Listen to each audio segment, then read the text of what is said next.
Welcome to அறம்செய். சத்தான சுவையான வல்லாரை தோசை பொடி செய்யலாம் வாங்க.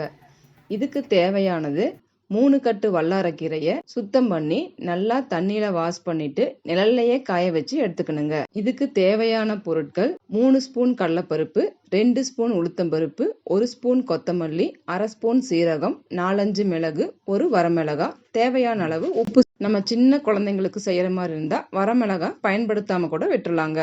இப்போ ஒரு பேனை அடுப்பில் வச்சு கடாய் சூடானதுக்கு அப்புறம் முதல்ல கடலைப்பருப்பு போட்டு லைட்டாக ஃப்ரை பண்ணிக்கலாங்க. அடுத்தது உளுத்தம்பருப்பு போட்டு ஃப்ரை பண்ணிக்கலாங்க. அடுத்தது கொத்தமல்லியும் சீரகத்தையும் ஒட்டுக்கா போட்டு ஃப்ரை பண்ணிக்கலாம். அடுத்தது இப்போ மிளகு, வரமிளகாய், உப்பு சேர்த்து நல்லா வறுத்துக்கலாங்க.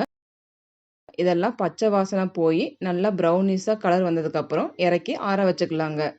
அடுத்தது வல்லாரைக்கீரையை மிதமான சூட்டில் லைட்டாக அப்படியே திருப்பி போட்டு எடுத்தால் போதுங்க. இது கையை வச்சு அழுத்துறப்ப நல்லா படப்படன்னு உடையிற அளவுக்கு சவுண்டு வர அளவுக்கு வறுத்தா போதுங்க.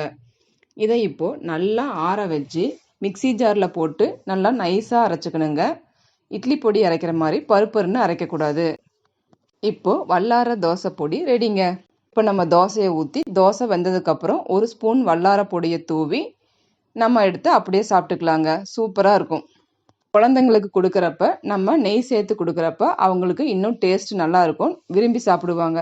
வல்லாரைக்கீரை பொதுவாகவே கசப்பு தன்மையாக இருக்கிறதுனால பெரியவங்க கூட அதிகமாக விரும்பி சாப்பிட்றதில்ல. இது குழந்தைங்க சாப்பிட்றதுக்கு ரொம்பவே கஷ்டப்படுவாங்க. நம்ம இப்படி தோசை பொடியாக செஞ்சு அவங்க ரொம்ப விரும்பி சாப்பிட்ற தோசையில போட்டு கொடுக்குறப்ப அவங்க அதை சாப்பிட்டுக்குவாங்க. வல்லாரை மூளைக்கு பலத்தை கொடுக்கக்கூடியது, ஞாபக சக்தியை அதிகரிக்கக்கூடியது. இது குழந்தைங்களுக்கு கொடுக்குறப்ப அவங்களுடைய ஞாபக சக்தி அதிகரிக்கும், படிப்புக்கும் ஹெல்ப்ஃபுல்லாக இருக்கும். இந்த வீடியோ பிடிச்சிருந்தா லைக் பண்ணுங்க, செஞ்சு பார்த்துட்டு நல்லா இருந்துச்சுன்னா கமெண்ட் பண்ணுங்க.